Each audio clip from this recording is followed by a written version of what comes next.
Assalamualaikum warahmatullahi wabarakatuh. Kami dari kelompok 3 statistik ingin menjelaskan tentang pengertian ANOVA. ANOVA merupakan singkatan dari Analysis of Variance, yaitu yang sebenarnya adalah salah satu uji komparatif yang digunakan untuk menguji perbedaan means atau rata-rata data lebih dari dua kelompok.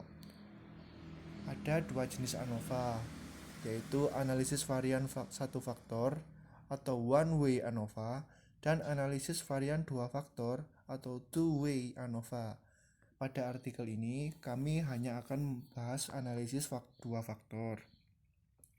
Uji ANOVA dua arah atau two-way ANOVA adalah jenis uji statistika parametrik yang bertujuan untuk mengetahui apakah terdapat perbedaan rata-rata antara lebih dari dua grup sampel.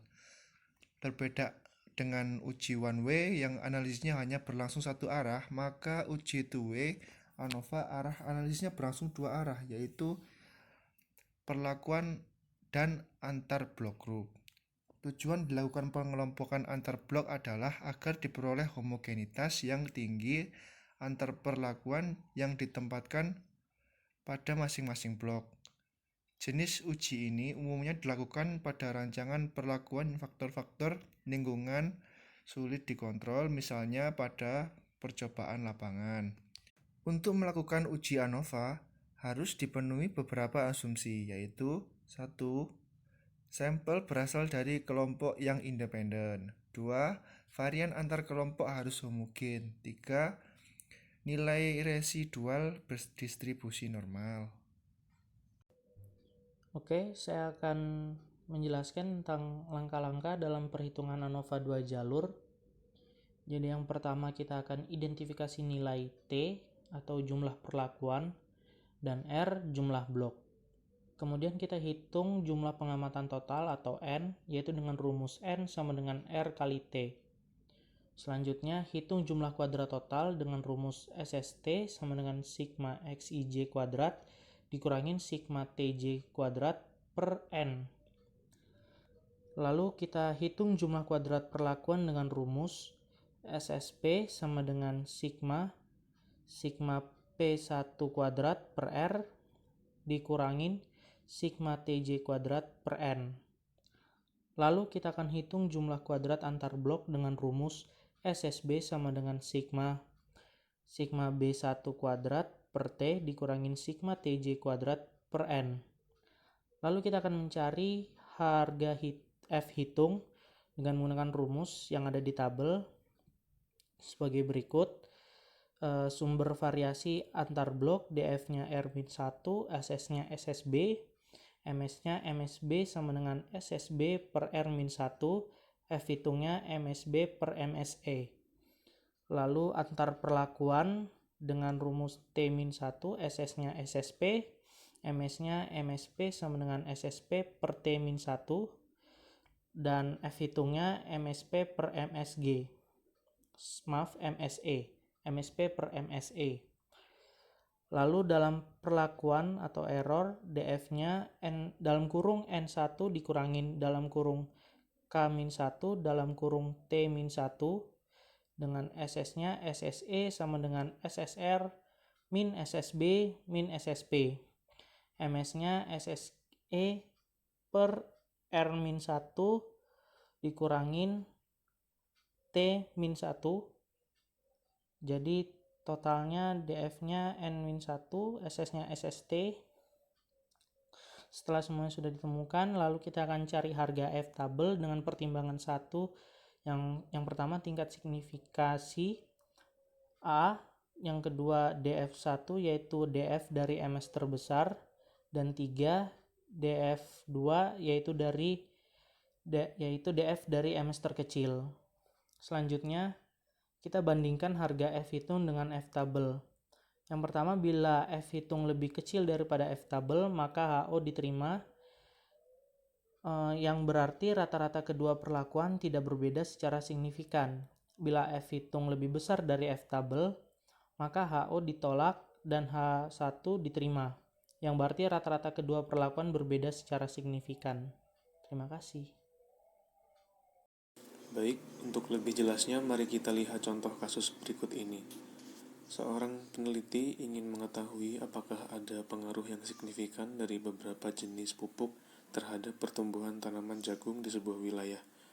Peneliti tersebut kemudian membagi petak percobaan ke dalam 3 blok berdasarkan tingkat kesuburannya, yaitu blok 1 dengan tingkat kesuburan rendah, blok 2 dengan tingkat kesuburan sedang, dan blok 3 dengan tingkat kesuburan yang tinggi.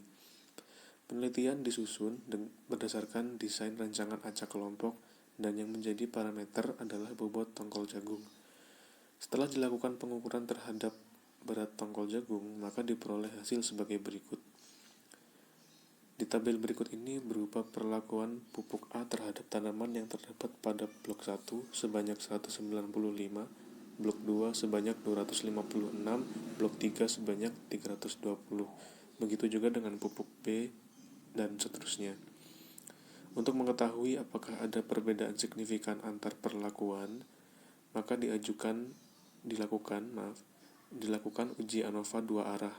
Proses pengerjaannya dapat dilakukan secara cepat dan mudah dengan menggunakan aplikasi program Microsoft Excel.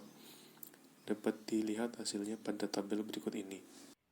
Jadi kita sekarang sedang membahas pemberian pupuk terhadap tanaman jagung. Nah, penjelasan di atas itu adalah hasil uji 2 ANOVA yang memakai program Excel. Di sini ada 2 cara untuk mencari kesimpulan. Yang pertama, kita dapat membandingkan nilai F dengan F-tabel. Dan yang kedua, kita dapat membandingkan P-value dengan nilai signifikan. Nah, gini teman-teman, secara sederhananya, apabila nilai F kurang dari F-tabel, maka pemberian pupuk terhadap tanaman jagung menghasilkan nilai yang kurang efektif, atau bisa dikatakan kurang subur, jadi gagal. Kemudian, apabila nilai F lebih dari F-tabel, maka pemberian pupuk terhadap tanaman jagung dinilai sudah efektif dan berhasil. Nah, masuk ke dalam cara yang kedua, yaitu membandingkan P-value dengan nilai signifikan. Di sini, karena tingkat kepercayaan yang diinginkan adalah 95%, maka tingkat signifikasinya adalah 100 dikurangi 95, yaitu 5%, atau bisa dikatakan 0,05. Nah, harus fokus. Kenapa? Karena dalam kedua cara ini terdapat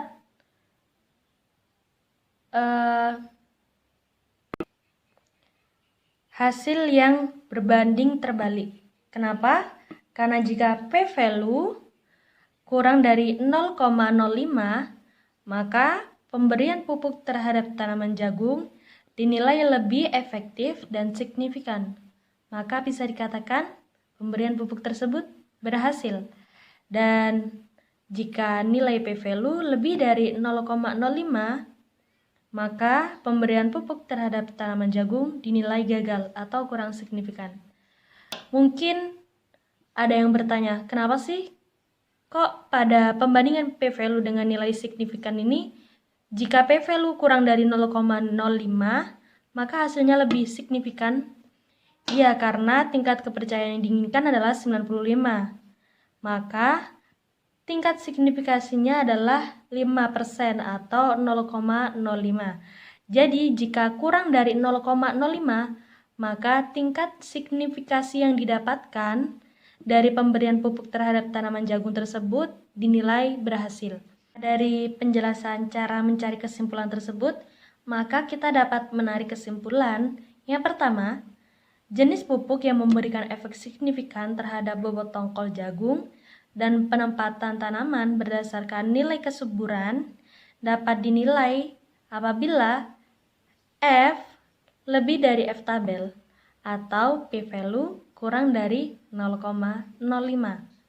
Kemudian, yang kedua, karena perlakuan memberikan hasil yang nyata, maka diperlukan untuk uji lebih lanjut untuk membandingkan pengaruh individu dari masing-masing perlakuan.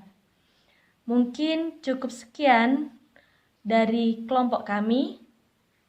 Apabila ada kurangnya, mohon nanti ditanyakan kembali. Sekian, semoga paham dan terima kasih. Wassalamualaikum warahmatullahi wabarakatuh.